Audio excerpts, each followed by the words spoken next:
Hey YouTubers, I am staying at a hotel in Scottsdale, Arizona, and I just wanted to give you an example of what happens to wood and windows in Arizona. These shutters are beautiful, but if you notice, this shutter is not closing properly here on the left.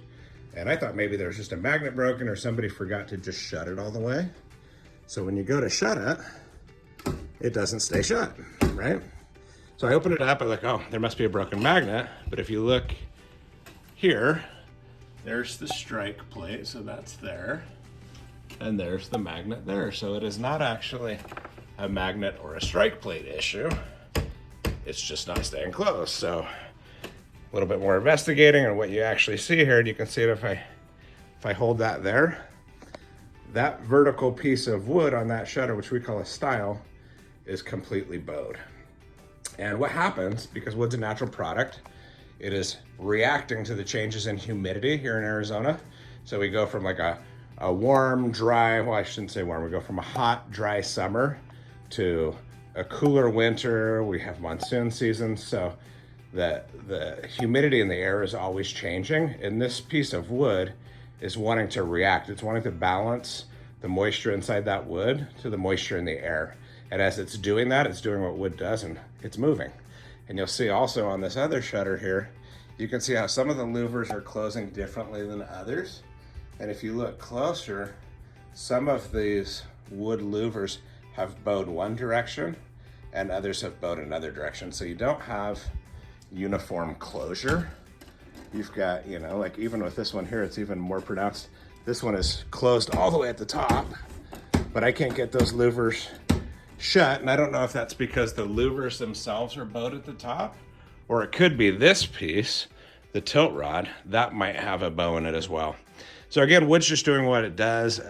We sell wood, especially if you're wanting a stain, because you just can't get a synthetic that has a stain. But we always recommend when you're doing white to consider going to synthetic materials or poly materials really great, because polymer just doesn't react to the environment like wood does. And when you have wood reacting the way that this wood is reacting, you start to have the issues. You think about replacement costs. If I was going to match these two shutters, this shutter has some unique detail. Like if you look closely, there's some grain to the wood. It's not just a flat finish. Okay, so you have to try to match that grain. You've got your little stiles there. Where the stile and the top don't meet, there's like a unique little bead there. You've got a unique frame, you've got different colors. So, you know, if I owned these shutters and this was my home, and I have the shutter on the left that's having issues, but the shutter on the right isn't having issues, now I have to consider, is that fixable? Do I have to replace it? I have to replace that one. Do I now have to replace both shutters?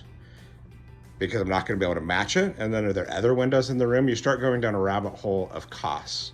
And so when you consider putting real wood shutters in your home in Arizona, the first question is, do I want white shutters or off-white?